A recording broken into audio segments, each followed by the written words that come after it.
Assalamualaikum warahmatullahi wabarakatuh. Alhamdulillahirrahmanirrahim. Wabihi nasta'inu wa nasta'inu. Wassalatu wassalamu ala asyrafil anbiya'i wal mursalin sayyidina Muhammadin wa ala alihi washabbihi ajmain. Amma ba'du. Yang terhormat Ibu Rita Aryana Akmalia Nur Hasanah selaku dosen pengaku mata kuliah Sistematika Tumbuhan serta teman-teman kelas PB2A yang semoga selalu berbahagia. Pertama-tama, marilah kita panjatkan puja dan puji syukur kehadirat Allah Subhanahu wa Ta'ala karena atas rahmat dan karunia-Nya kita masih diberikan kesempatan untuk bertemu pada kelas ini. Tidak lupa salawat serta salam senantiasa kita curahkan kepada Nabi Agung Muhammad SAW yang telah membimbing kita dari zaman jahiliyah menuju zaman akhir. Nah, teman-teman, apa kabar kalian ini? Semoga selalu dibahagiakan ya. Nah, pada kesempatan kali ini, kami dari kelompok 5 akan menyampaikan materi mengenai calon kita dan juga pemerintah. Anggota dari kelompok kami sendiri adalah yang pertama ada saya sendiri, Sabina Lisa dari 21080803, kemudian ada Rita Dias Ayu dengan 21080809, dan sejarahnya 21080811, juga yang terakhir Indra Fahidatun dengan 2108086033. Nah, submateri yang akan kita bawakan pada hari ini adalah pertama tentang talopita. Pada talopita itu ada ganggang atau algae, kemudian ada aldehyde chains atau lumut kerak. Kemudian materi yang kedua adalah kormopita. Pada kormopita itu yang pertama ada kormopita versipura dan yang kedua ada kormopita bridge. Langsung saja untuk materi yang pertama akan disampaikan oleh Mbak Siti Rohmah. Kepada Mbak Siti Rohmah, waktu dan tempat dipersilahkan.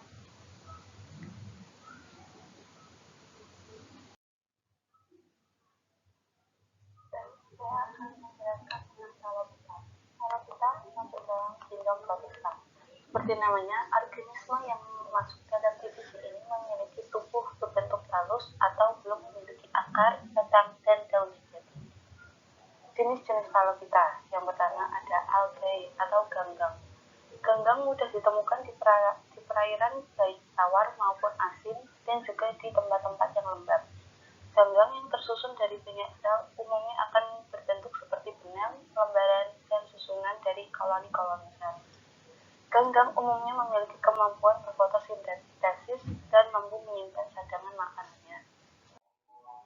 Ganggang dibagi menjadi subdivisi. Yang pertama, kelas Flagellata.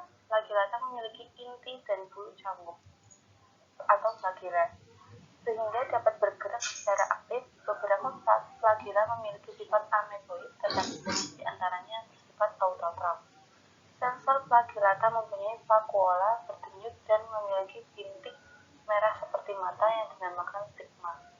Flagellata dapat memperbanyak dirinya dengan cara aseksual, yaitu dengan membentuk poros, atau seksual, yaitu dengan membentuk isogamet. Flagellata dibedakan menjadi beberapa kelas berdasarkan bulu cambuknya.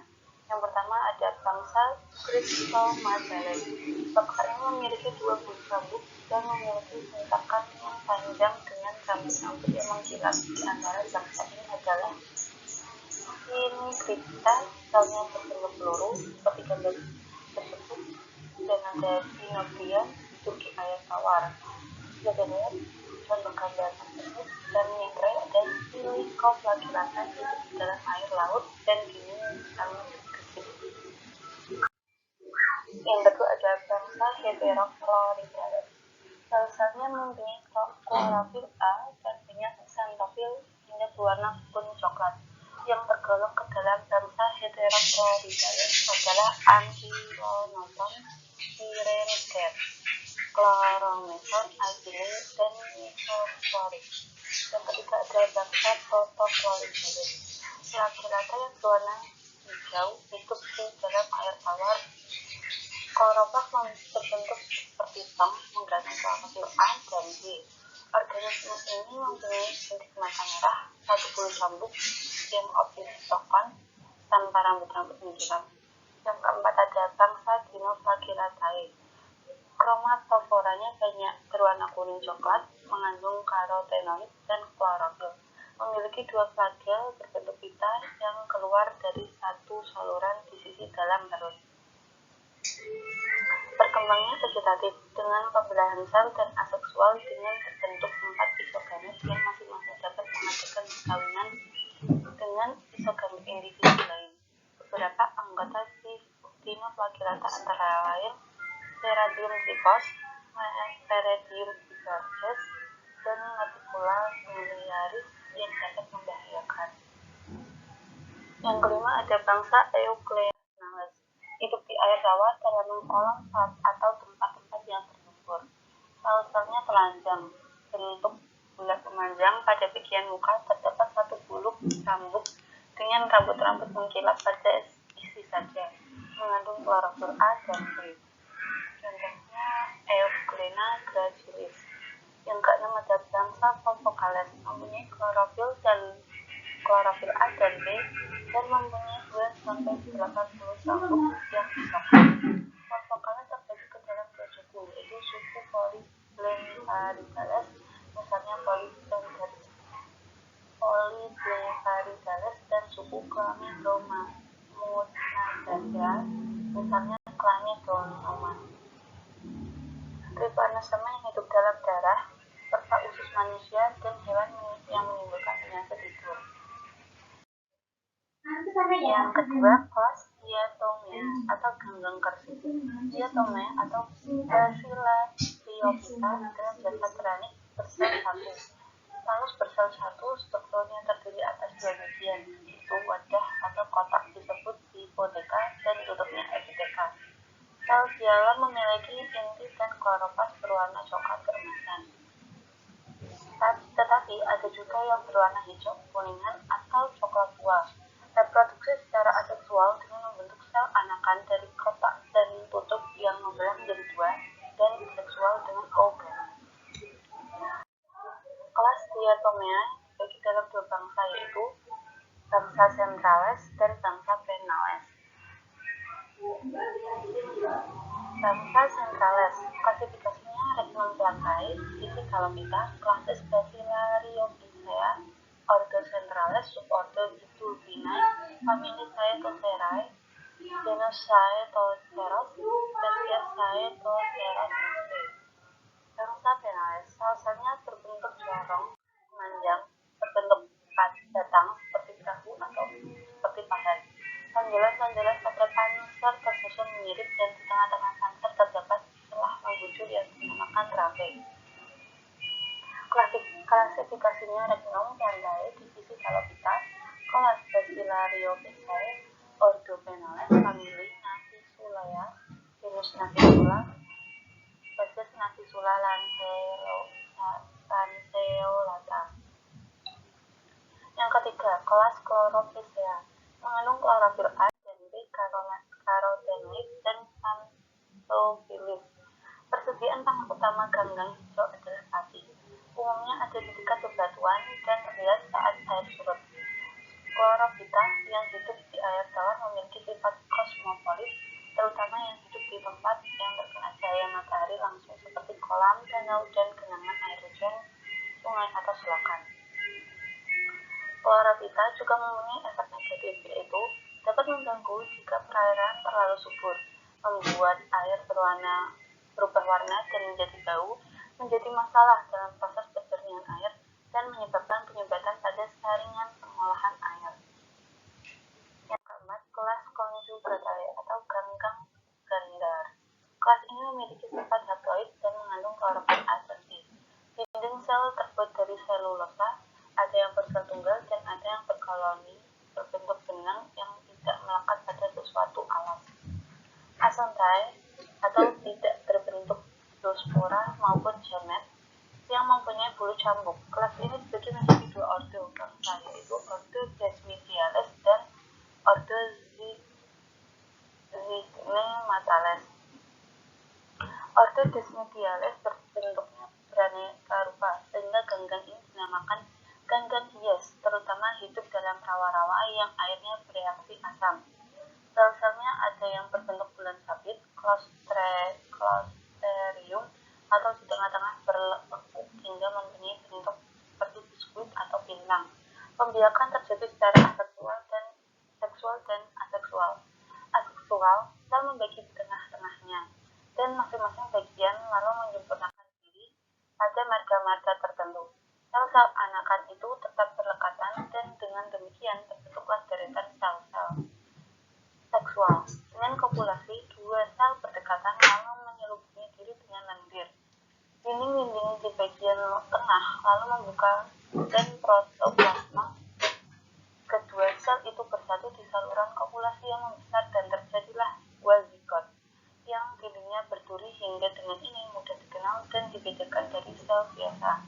Contohnya Pseudomonas aboganum. Ordo Zygnematales. Dinding sel lunak tidak berlubang-lubang terdiri atas selulosa dengan selaput ektin yang karena pembekakan menjadi agak berlendir. Tiap sel memiliki satu inti dan satu kloroplas berbentuk gitar yang melingkar seperti spiral dan menempel pada dinding sel yang mengandung pirenoid. Yang 5. Kelas Sauropsea, gang atau ganggang karang. Ganggang karang hanya terdiri atas beberapa marga saja. Sel-selnya mempunyai dinding selulosa, klorofil A dan B, dan zat tepung sebagai hasil asimilasi, dan merupakan zat makanan cadangan. Hidupnya di kolam-kolam atau selokan sebagai bentos. Pembiakan aseksual dengan ogami. Karena sifatnya sebagai pembentuk kapur, maka Saracea penting peranannya dalam pembentukan tanah-tanah kapur dalam keadaan fosil. Saracea ditemukan pada lapisan-lapisan tanah dari zaman Jura. Semua warga kelas ini hanya dimasukkan dalam satu bangsa saja, yaitu Sarales, yang terbagi dalam beberapa suku antara lain Sara fragilis, Sara intermedia, dan Mistela gracilis.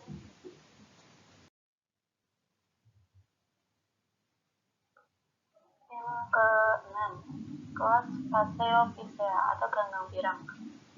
Dalam kromatofornya terkandung klorofil A, karotid, dan xanthofil, tetapi terutama phycosatin yang menutupi warna lainnya dan yang menyebabkan ganggang itu kelihatan berwarna pirang.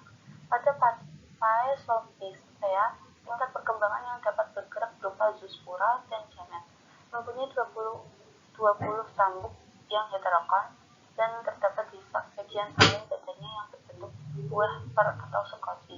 Kebanyakan Phaseophycea hidup dalam air laut. Hanya beberapa jenis saja yang hidup dalam air tawar. Ganggang ini termasuk bentos, melekat pada batu-batuan, kayu, epifit, dan talus lain ganggang. Bahkan ada yang hidup sebagai endofit. Kelas ini dibagi menjadi 4 bangsa, yaitu pertama bangsa Phaseophorales.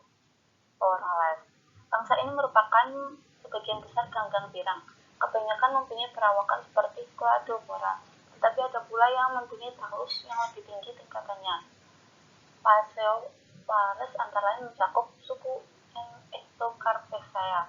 Contoh Ectocarpus, Siliculosus, Pleurocladia, Lacustris, dan suku Cutleriacea. Contoh Cutleriacea multipida, Heterocordia adiacina. Yang kedua ada bangsa Laminariales. Pada Laminaria terdapat bergiliran keturunan yang beraturan. Gametofit itu berasal dari zoospora. Pada ujungnya terdapat antheridium yang hanya terdiri atas satu sel. Masing-masing mengeluarkan 2 spermatozoid yang mempunyai 20 cambuk. Berikut hasil perkawinan tumbuh menjadi sporofit. Pada permukaan sporofit terdapat sel-sel mandul berbentuk bulu atau parafesis. Dalam bangsa ini termasuk suku Laminaricea yang antara lain meliputi Macrocystis Irifera. Hidup di daerah kutub selatan, talusnya mencapai panjang 60 meter dengan berat sampai 100 kg, mempunyai cabang-cabang talus berbentuk lembaran yang bergantungan. Talus dan dapat terapung-rapung pada permukaan air laut. Yang kedua, Lesonia sp. mempunyai talus yang bentuknya seperti pohon palma. Yang ketiga, ketiga, Laminaria crustoni. Pangkal talus tebal lengan dan umurnya tahunan.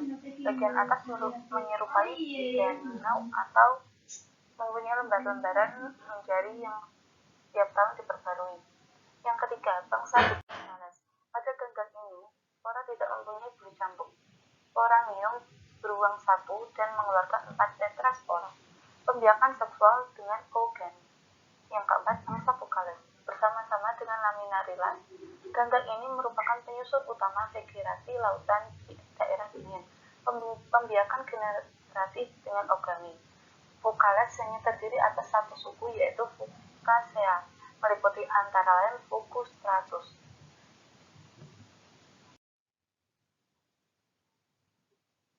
Yang ketujuh ada Rhodophyceae atau ganggang merah. Rhodophyceae berwarna merah sampai ungu, kadang-kadang juga lembayung atau pirang kemerah-merahan.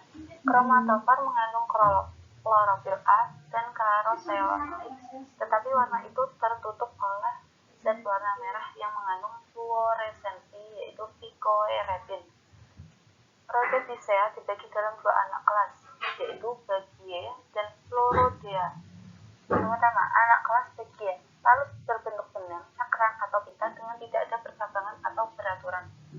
Pembiakan vegetatif dengan monospora yang dapat memperlihatkan gerakan antheridium menghasilkan janin jantan yang disebut spermatium. Yang kedua, anak-anak Floridea talus ada yang masih sederhana, tapi umumnya hampir selalu bercabang-cabang dengan beraturan dan mempunyai beraneka ragam bentuk seperti benang, lembaran-lembaran. Percabangannya menyerip atau menggarpu. Baik, materi selanjutnya akan disampaikan oleh Mbak Indra. Kepadanya dipersilahkan.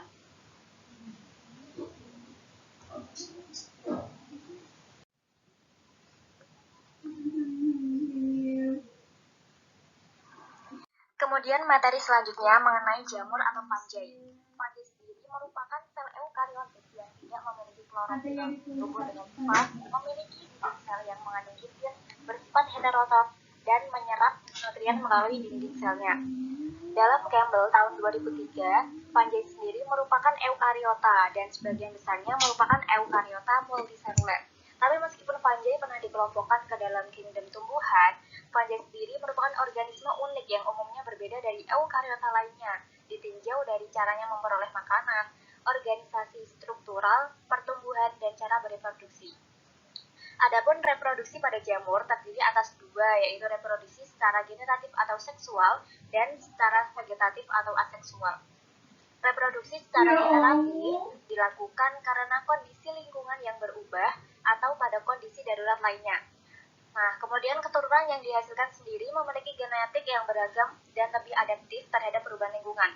Reproduksi ini didahului dengan pembentukan 2 spora seksual hifa positif dan hifa negatif yang memiliki kromosom haploid dan akan membentuk gametanium.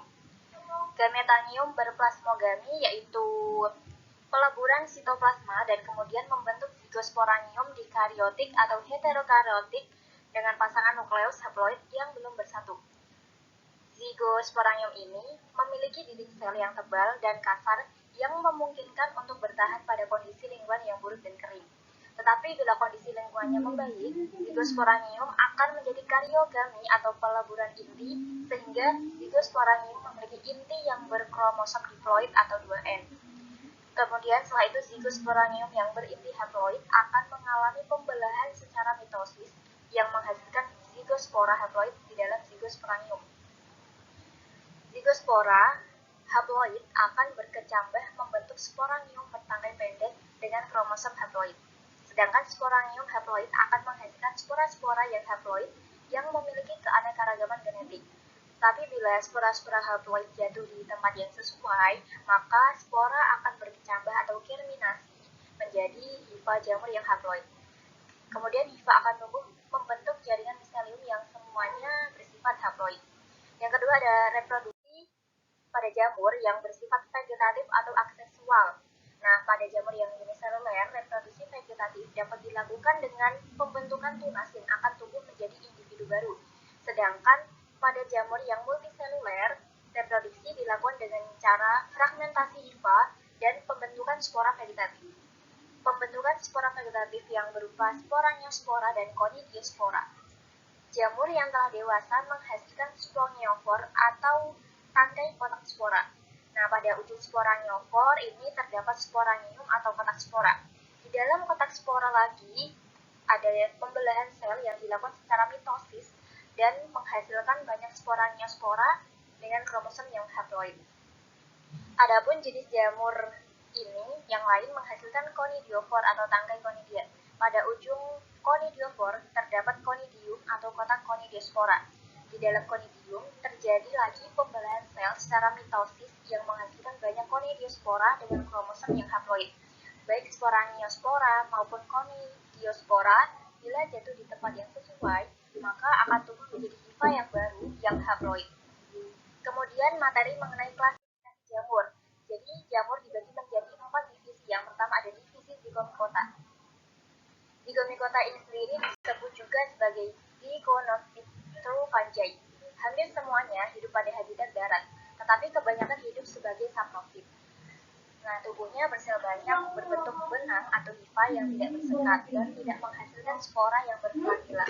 Reproduksi Zygomicotina terjadi secara aseksual dan kemudian pada reproduksi seksual, jamur ini menghasilkan zoospora, sedangkan reproduksi aseksualnya dengan menghasilkan cara perkecambahan atau germinasi atau spora. Spora tersebut tersimpan di dalam sporanium atau kotak spora.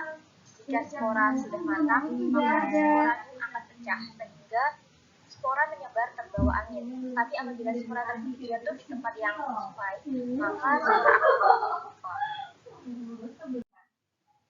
Kemudian selanjutnya ada beberapa spesies dari jamur ini, diantaranya ada Rhizopus oligosporus. Jamur ini merupakan tampak sebagai benang-benang berwarna putih, memiliki rhizoid dan stolon.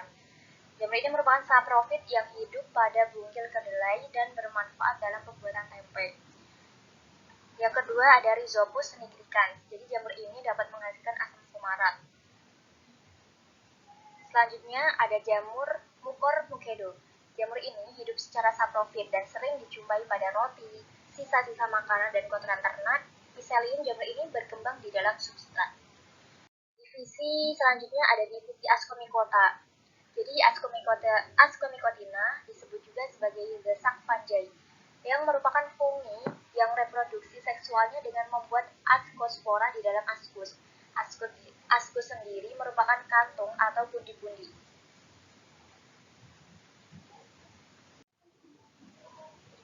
Kemudian hifa dari Ascomycotina umumnya monokaryotik atau uninukleat atau memiliki inti tunggal dan sel-sel yang dipisahkan oleh septa sederhana.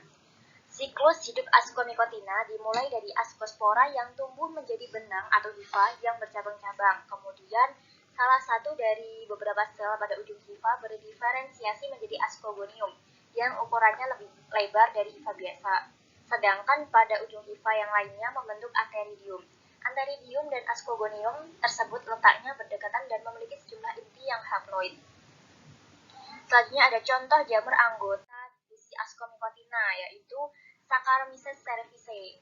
Jamur ini merupakan jamur mikroskopis, bersel tunggal dan tidak memiliki badan buah, sering disebut juga sebagai ragi, khomir atau yeast. Dalam kehidupan manusia, Saccharomyces cerevisiae dimanfaatkan dalam pembuatan roti, tape, peyem, minuman anggur, bir, dan shake. Proses yang terjadi dalam pembuatan makanan tersebut bisa disebut sebagai fermentasi. Yang kedua ada Penicillium sp. Jamur ini sebagai saprofit pada substrat yang banyak mengandung gula seperti nasi, roti, dan buah yang telah ranum. Pada substrat gula tersebut, jamur ini tampak seperti noda biru atau kehijuan. Kedua jenis jamur ini bisa dimanfaatkan dalam memberi cita rasa atau mengharumkan keju. Selanjutnya ada divisi Basidiomycota. Divisi Basidiomycota beranggotakan sekitar 25.000 spesies. Jadi jamur ini mudah dikenal karena umumnya memiliki tubuh buah seperti payung dan bersifat makroskopis. Jamur ini juga bersifat sporofit dan memiliki hifa bersekat. Basidiospora terbentuk di luar basidium. Tiap basidium mengandung 2 atau 4 basidiospora. masing-masing berinti 1 dan haploid. Basidiomycota ini memiliki 3 jenis miselium, yaitu miselium primer, miselium sekunder, dan miselium tersier. Tapi walaupun sebagian jamur divisi ini dapat dikonsumsi, tetapi banyak jenis yang membahayakan. Basidiomycota bereproduksi dengan cara generatif atau seksual dan vegetatif atau aseksual. Alat reproduksi seksual berupa basidium. Di dalam basidium terjadi peleburan inti serta meiosis yang menghasilkan 4 spora seksual haploid, yakni basidiospora. Berikut merupakan tahapan pembentukan basidiospora pada Basidiomycota, yaitu yang pertama, 2 hifa haploid berbeda, yakni hifa positif dan hifa negatif saling bertemu. Kemudian kedua hifa itu melakukan plasmogami. Plasmogami yaitu penyatuan sel di mana proses tersebut menghasilkan hifa dikarion atau berinti ganda. Kemudian hifa diploid dikarion tumbuh menjadi miselium haploid. Miselium haploid akan tumbuh dan menghasilkan badan buah basidiokarp. Lalu terjadi kariogami di ujung hifa basidiokarp yang menyebabkan terbentuknya basidium berinti diploid. Kemudian di dalam basidium terjadi lagi pembelahan secara meiosis oleh inti diploid dengan hasil 4 inti haploid. Pada ujung basidium terbentuk 4 sterigma. Keempat inti haploid tadi bergerak masuk ke masing-masing sterigma, kemudian berkembang menjadi basidiospora. Jika basidium telah matang, maka basidiospora akan terlepas dan jatuh di tempat yang sesuai. Kemudian basidiospora pun akhirnya akan tumbuh menjadi hifa haploid. Sedangkan pada reproduksi aseksual, Basidiomycota dilakukan dengan cara hifa haploid membentuk struktur konidia melalui pembelahan mitosis yang menghasilkan konidiospora. Selanjutnya, spora akan diterbangkan oleh angin. Konidia akan berkecambah menjadi hifa haploid jika jatuh di kondisi lingkungan yang menguntungkan. Berikut ini merupakan contoh jamur Basidiomycota. Yang pertama ada Ustilagomaedes yang merupakan parasit untuk jagung Amanita ocreata dan Amanita phalloides. Jamur ini juga mematikan sekaligus beracun apabila dikonsumsi. Kemudian ada Auricularia polytricha, yaitu jamur kuping. Jamur ini dimanfaatkan sebagai bahan makanan. Jamur ini berbentuk seperti kuping pada manusia, maka dari itu dinamakan sebagai jamur kuping. Selanjutnya ada divisi Deuteromycota. Divisi ini merupakan jamur yang tidak sempurna atau jamur imperfeksi. Jamur Deuteromycota merupakan jamur yang berkembang biak dengan konidia dan belum diketahui tahap seksualnya. Pada jamur ini juga tidak ditemukan ascus maupun basidium, sehingga tidak termasuk dalam kelas jamur Ascomycota ataupun Basidiomycota. Tapi Deuteromycota dapat menjadi saprofit di berbagai macam jenis materi organik, dapat juga menjadi parasit pada tanaman. Jamur ini juga dapat hidup di kulit manusia sehingga menyebabkan dermatokinosis atau kurap dan panut. Kemudian, kelompok jamur Deuteromycota bereproduksi secara aseksual melalui konidia, namun para ahli belum berhasil menemukan adanya proses reproduksi dengan cara seksual atau generatif pada jamur jenis ini, sehingga seluruh jenis fungi yang belum jelas bagaimana proses reproduksinya secara seksual atau generatif dapat dikelompokkan ke dalam kelompok Deuteromycota. Walaupun jamur jenis ini tidak dilakukan dengan cara seksual, tetapi pada jamur jenis ini masih dapat terjadi proses rekombinasi genetik, sehingga para ahli menyebutnya dengan paraseksualitas. Siklus reproduksi pada Deuteromycota dengan cara paraseksual merupakan proses pengiriman materi genetik itu tanpa melalui pembelahan meiosis, serta juga pada perkembangan dari struktur seksual.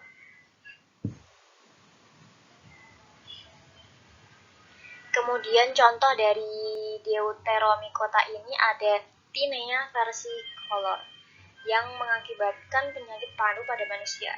Bisa dilihat pada gambar berikut ini. Yang kedua ada Trichopiton yang mengakibatkan penyakit ringworm pada manusia.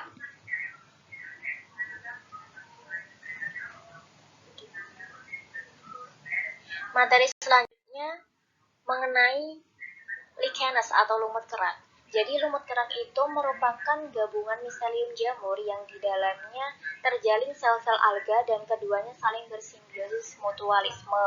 Jadi keduanya saling menguntungkan.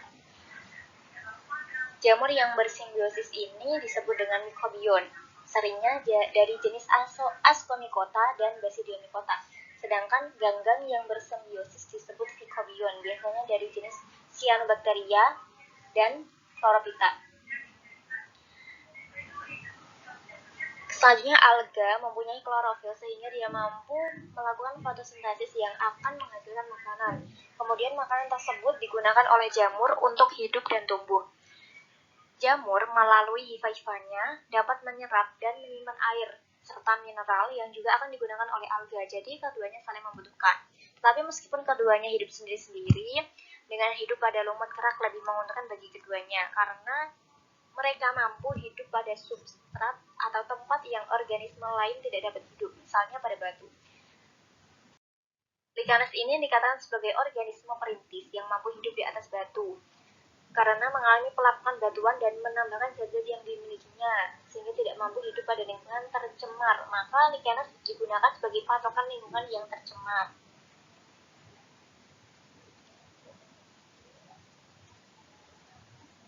Kemudian habitat dari lumut kerak yaitu berada di berbagai habitat seperti kulit pohon, kayu yang membusuk, bebatuan, dan di atas tanah yang mempunyai ketahanan terhadap keadaan panas, dingin, dan kekeringan seperti pada lahan bekas aliran lahar gunung berapi, gurun, hutan bekas terbakar hingga kutub yang bersuhu dingin. Kemudian ciri umum dari Lichanes ini yaitu terdiri dari dua organisme yang bersimbiosis yaitu Ascomycota dan Basidiomycota. Habitat lumut kerak biasanya ada di pohon yang sudah saya jelaskan tadi. Terus yang selanjutnya bentuk tubuh pada Lichanes ini berupa talus yang tipis dan irisan melintang talus terlihat bagian luar berupa miselium yang kompak dan bagian dalam berupa hifa yang tidak kompak. Dan di antaranya terdapat kelompok alga. Kemudian Lichanes di bagian tubuh atau sering disebut sebagai talus yang secara vegetatif ini hampir sama dan mirip dengan alga dan jamur. Kemudian talus berwarna abu-abu atau abu-abu kehijauan. Jadi ada beberapa jenis spesies yang ada yang berwarna kuning, orange, coklat atau merah dengan habitat yang bervariasi. Materi selanjutnya ada struktur tubuh Lichanes atau lumut kerak.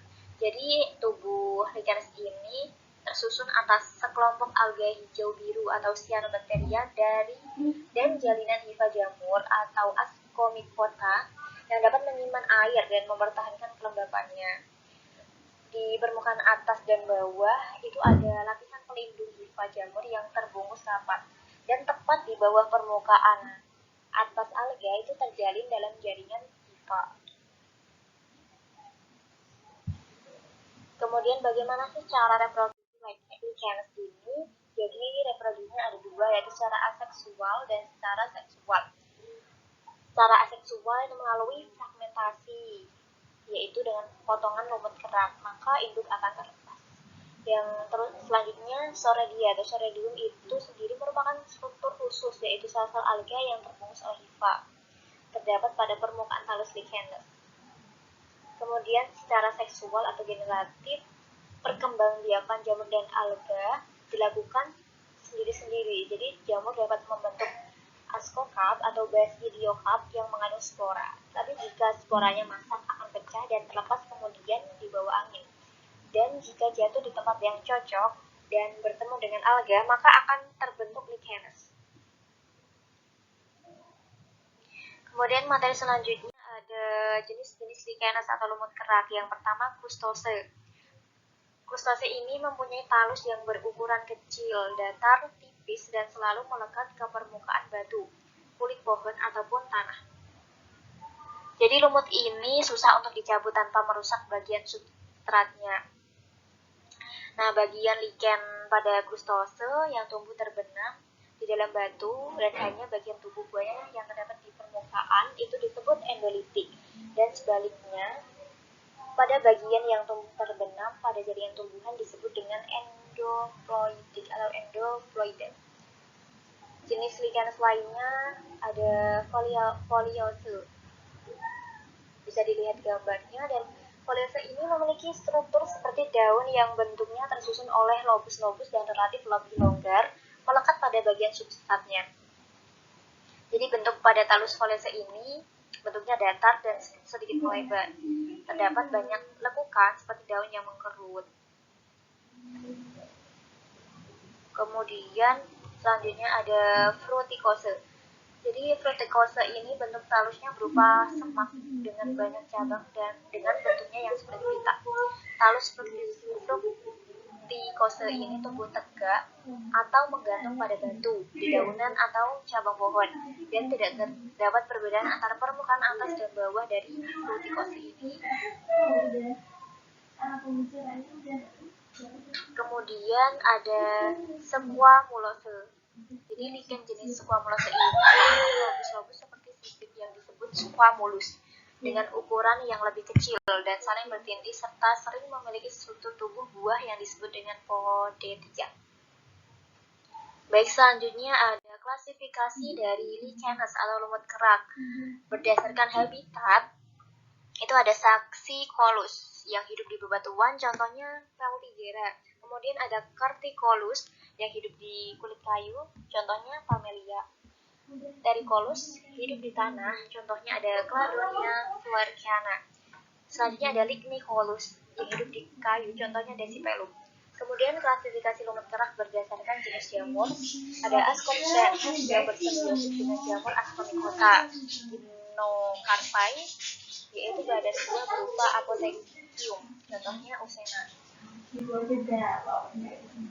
Kemudian Pyrenocarpae, yaitu yang berbadan buah berupa perithekium, contohnya Verocarya. Yang terakhir ada Basidiolichen yang bersimbiosis dengan jamur Basidiomycota, contohnya ada Dictyonema.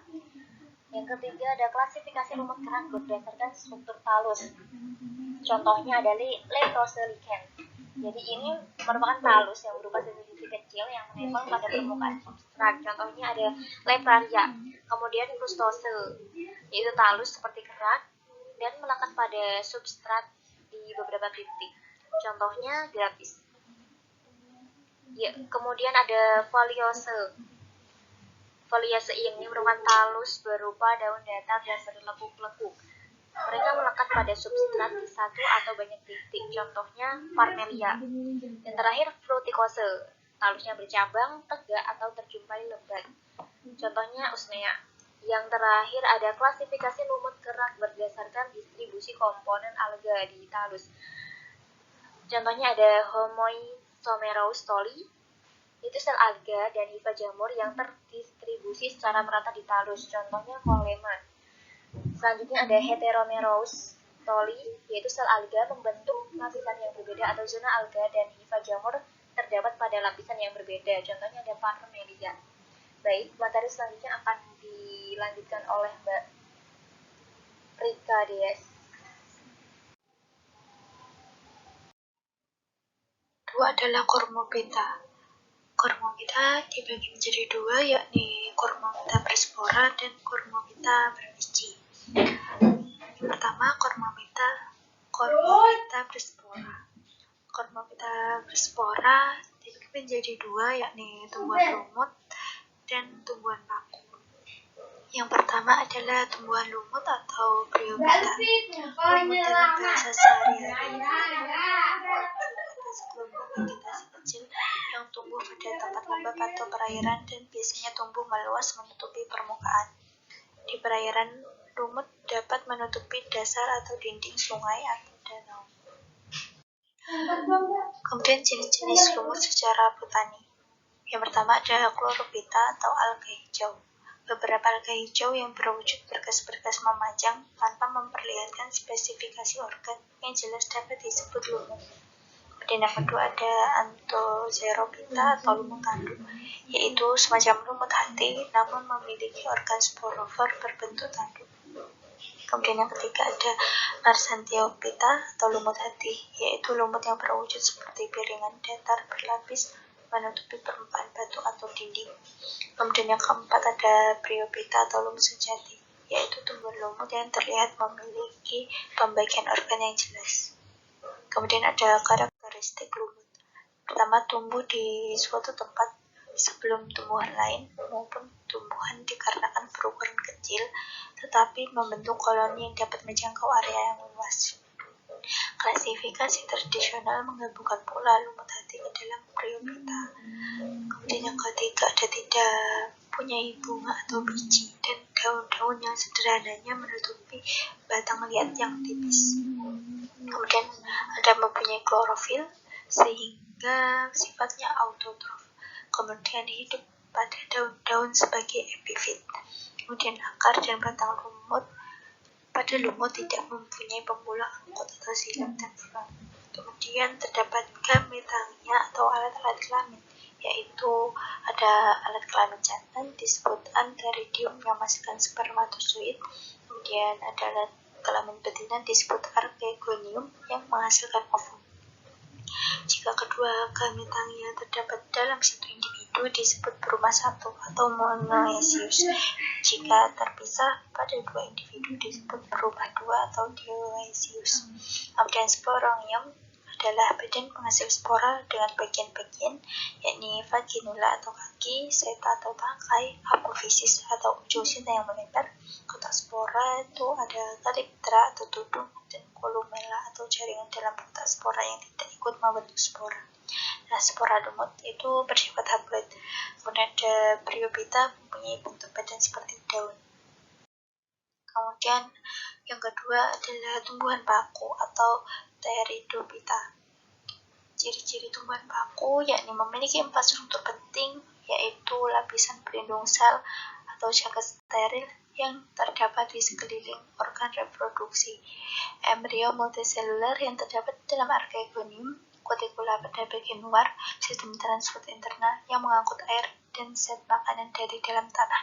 Sistem transport ini sama baiknya seperti pengorganisasian transport air dan zat makanan pada tumbuhan tingkat tinggi. Kemudian ada struktur tumbuhan paku. Yang pertama ada akar. Nah, akar pada tumbuhan paku itu serabut, ujungnya dilindungi calyptra yang terdiri atas sel-sel yang dapat dibedakan dengan sel-sel akarnya sendiri. Kemudian yang kedua ada batang. Nah, pada sebagian jenis tumbuhan paku itu tidak tampak karena terdapat di dalam tanah berupa limbang. Kemudian yang ketiga ada lingkar dan menggulung pada usia muda berdasarkan bentuk ukuran susunannya, dan paku dibedakan antara epidermis, daging daun, dan tulang daun. Yang pertama itu ada mikrofil daun berbentuk kecil-kecil seperti rambut atau sisik, tidak bertangkai dan tidak bertulang daun.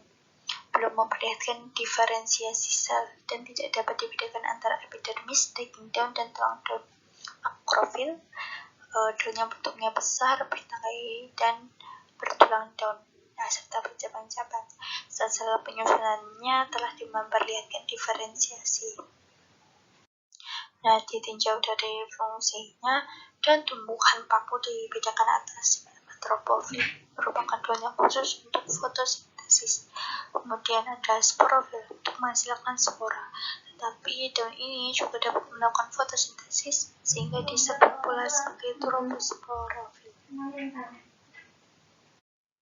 Kemudian ada macam-macam spora. Yang pertama itu ada paku homospora atau isospora, menghasilkan satu jenis spora, misalnya Lysopodium atau paku kawat.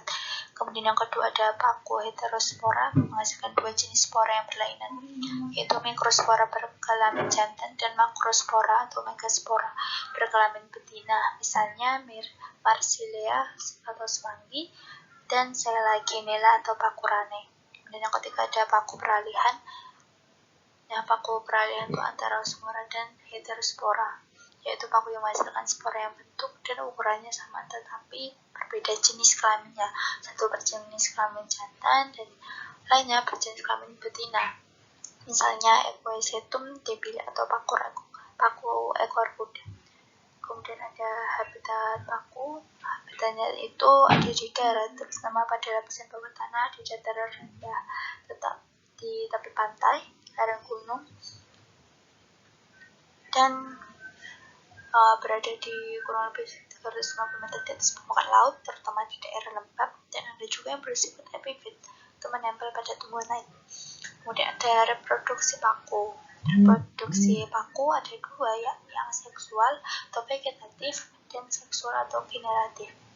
Pada seksual, yakni dengan setoran yang menghasilkan gemak atau tunas. Gemak adalah anakan pada tulang daun atau kaki daun yang mengandung spora.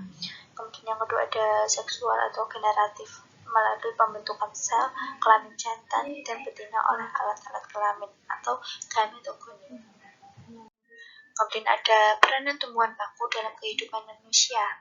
Yang pertama, dipelihara sebagai tanaman hias, misalnya paku tandurosa atau Platycerium bifurcatum, paku sarang burung atau Asplenium sp, suplir atau Adiantum sp, dan paku rana atau Selaginella sp.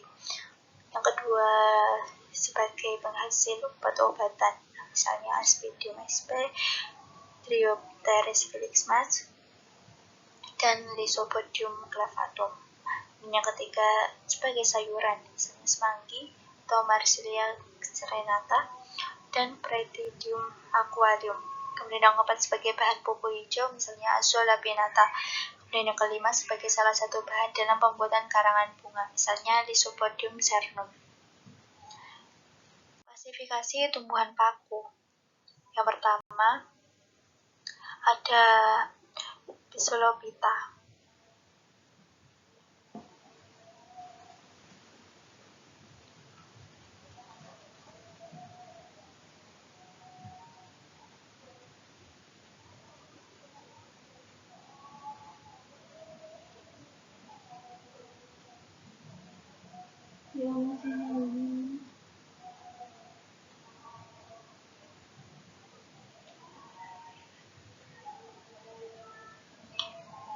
Phyllophyta merupakan tumbuhan paku sederhana yang dan hanya memiliki dua genera. Contoh yang sudah dikenal adalah Phyllostom sp. yang tersebar luas di daerah tropis dan subtropis. Kemudian yang kedua ada Rhizophyta. Nah, Rhizodium sp. dapat menghasilkan spora tunggal yang akan berkembang menjadi gametofit biseksual yang memiliki organ jantan maupun betina. Selaginella sp. merupakan tanaman heterospora karena dapat menghasilkan dua jenis spora. Spora yang berukuran besar seperti yang besar dapat disebut megaspora, yakni merupakan gamet betina yang akan membentuk archegonia. Spora yang berukuran kecil disebut microspora yang akan membentuk gamet jantan atau antheredia. Kemudian ada Sphenophyta, sering disebut paku ekor kuda. Peristiwa meiosis pada tumbuhan ini terjadi dalam sporangnya dan akan menghasilkan spora haploid. Gametofit yang berkembang dari spora berukuran sangat kecil tetapi dapat melakukan fotosintesis dan hidup secara bebas. Kemudian Pteridophyta, banyak terdapat di hutan subtropis maupun di daerah tropis. Paku Pteridophyta mempunyai daun yang lebih besar dibandingkan divisi lainnya. Kemudian ada metagenesis tumbuhan paku. Daur hidup tumbuhan paku mengenal pergiliran keturunan yang terdiri dari dua fase utama, yakni gametofit dan sporofit. Tumbuhan paku yang mudah kita lihat merupakan bentuk fase sporofit karena menghasilkan spora. Bentuk generasi fase gametofit dinamakan prothallus atau prothallum, yang berwujud tumbuhan kecil berupa lembaran berwarna hijau, mirip lumut hati, tidak berakar tapi memiliki rhizode sebagai penggantinya, tidak berbatang dan tidak berdaun. Prothallium tumbuh dari spora yang jatuh di tempat yang lembab. Dari prothallium berkembang antheridium atau organ penghasil spermatozoid atau sel kelamin jantan, dan archegonium atau organ penghasil ovum atau sel telur. Nah, pembuahan mutlak memerlukan bantuan air sebagai media. Spermatozoid berpindah menuju archegonium.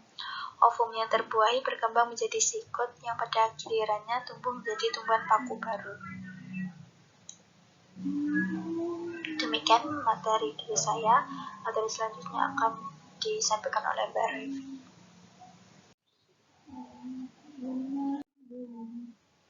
Kemudian saya akan menjelaskan mengenai Cormophyta berbiji. Cormophyta berbiji ini dibagi menjadi dua subunit. Yang pertama ada Gymnospermae. Gimnosperma ini seperti yang kita ketahui merupakan kelompok tumbuhan yang memiliki biji terbuka. Batangnya itu tegak lurus dengan tipe percabangan monopodial. Batang dari gimnosperma itu berkamium dan selalu mengadakan pertumbuhan sekunder atau menebal. Berkas pengangkut atau kolateralnya terbuka. Akar dari gimnosperma itu berkamium dan berupa akar tunggang. Sistem pertulangan daun pada kelompok tumbuhan gimnosperma itu tidak banyak ragamnya. Bakal biji dari gimnosperma itu terdapat pada badan-badan serupa makrosporum, tumbuhan paku heterosfor yang disebut daun buah. Serbuk sari terdapat pada badan-badan lain serupa mikrosporofil, tumbuhan paku heterosfor. Daun buah dan daun penghasil serbuk berada pada bagian yang terpisah. Masing-masing dari daun buah terkumpul pada badan-badan yang bentuknya kerucut, disebut strobilus. Nah, strobilus yang mengandung bakal biji itu disebut strobilus betina. Lalu strobilus yang menghasilkan serbuk sari itu disebut strobilus jantan. Ini ada klasifikasi dari gimnospermae. Yang pertama ada Pteridospermae. Klasifikasi ini sudah punah. Hidupnya itu pada zaman Mesozoikum atau Trias dan Kapur. Kemudian ada Cisadinae. Munculnya pada akhir zaman Paleozoikum. Tumbuhannya serupa paler, berkayu, sedikit bercabang, dan memiliki penebalan sekunder. Kemudian ada Benedictinae. Ini juga sudah punah. Tumbuhannya berkayu, berbatang pendek seperti umbi, hidup pada zaman Paleozoikum, terutama pada zaman Tersier, dalam Trias atas dan pertengahan dari zaman Kapur. Kemudian ada Syrdaitinae. Hidupnya pada zaman Karbon dan Per, juga sudah punah. Umumnya berupa pohon yang tinggi dan memiliki cabang-cabang. Kemudian Gingoinae. Hidupnya itu pada zaman Mesozoikum dan juga Tersier. Lalu yang selanjutnya ada Coniferae. Ini itu pohon dengan tajuknya berbentuk kerucut. Dan daun-daunnya itu juga kebanyakan berbentuk jarum atau pohon jarum. Dan yang terakhir ada Nitinae. Contohnya ada Netum nemon. Mungkin ada yang tahu Netum nemon itu ada tumbuhan apa? Kemudian subunit yang kedua. Jika yang tadi ada Gimnospermae, yang sekarang adalah Angiospermae. Seperti yang kita tahu, Angiospermae atau tumbuhan dengan biji yang tertutup. Cirinya, yang pertama, hidup sebagai pohon perdu, semak, merambat, ataupun herba. Kemudian, daunnya pipih dan lebar dengan susunan tulang daun mirip, menjari, melengkung, atau sejajar. Tumbuhan ini, Angiospermae ini memiliki daun yang lebih beragam daripada yang tadi, Gimnospermae. Kemudian memiliki bunga sejati dengan perhiasan bunga berupa kelopak dan mahkota bunga. Dan alat perkembangbiakannya berupa putik dan juga benang sari. Jadi, Angiospermae ini memiliki bunga yang sempurna ya. Kemudian, tumbuhan biji ini dibagi lagi menjadi dua kelas. Yang pertama adalah tumbuhan biji berkeping satu atau monokotil, kemudian tumbuhan biji berkeping dua atau dikotil. Kita memasuki tumbuhan monokotil. Nah, ciri dari tumbuhan monokotil tentu saja memiliki satu daun lembaga atau kotiledon. Kemudian biasanya berupa herba, terma, tapi juga bisa juga kalau bentuknya pohon. Kemudian bagian atasnya tidak bercabang atau jika pun bercabang hanya akan sedikit dan ruas-ruas batangnya akan sangat terlihat jelas. Kemudian daunnya biasanya berpelepah berupa daun tunggal, lalu memiliki daun sejajar atau melengkung. Pada tumbuhan monokotil, jaringan pembuluh xilem dan floem tersebar dan tidak memiliki kamium. Mahkota bunga dari subunit ini tuh memiliki bagian-bagian dengan kelipatan yang 3. Bentuknya tidak beraturan dan warnanya tidak terlalu mencolok. Kemudian Kemudian yang terakhir, memiliki sistem perakaran yang serabut. Nah, ini ada contoh dari tumbuhan monokotil yang dari suku rumput-rumputan. Ada padi, jagung, bambu, rumput, tebu, dan gandum. Mereka memiliki ruas pada batang dan daunnya itu sejajar. Kemudian ada kelapa, rotan, kelapa sawit, aren, dan salak. Terlihat jelas ya ini. Kemudian ada dari suku jahe-jahean. Pertama kunyit, jahe, dan lengkuas. Ini pasti di dapur masing-masing ada nih 3 bahan ini. Kemudian ada suku nanas-nanasan yang tentu saja ananas SP. Kemudian ada suku anggrek-angrekan atau orchid. Anggrek ini ada banyak jenisnya ya teman-teman. Jadi kalau dari suku anggrek itu ada banyak sekali. Kemudian yang selanjutnya, kalau tadi sudah monokotil, sekarang kita menuju tumbuhan dikotil. Tumbuhan dikotil itu memiliki 2 daun lembaga atau 2 kotiledon. Batangnya itu biasanya bercabang. Tulang daunnya menjari atau menyirik. Jaringan pembuluh xilem dan floem pada batangnya ini tersusun dalam lingkar-lingkaran. Dan dikotil ini memiliki kambium, sehingga akar dan batangnya dapat membesar ke samping. Bunganya memiliki bagian-bagian dengan kelipatan 4 atau 5. Bentuknya itu sudah beraturan dan memiliki warna yang mencolok. Sistem perakaran dari tumbuhan dikotil ini adalah akar tunggal. Nah, pada sampingnya itu ada jenis-jenis dari tumbuhan dikotil. Di antaranya ada suku getah-getahan, ya, yang getah, singkong, kemudian ada jara, ada karet, lalu ada polong-polongan. Tahu ya ini, ada putri malu, ada kedelai, ada kacang tanah, flamboyan. Lalu ada suku terong-terongan.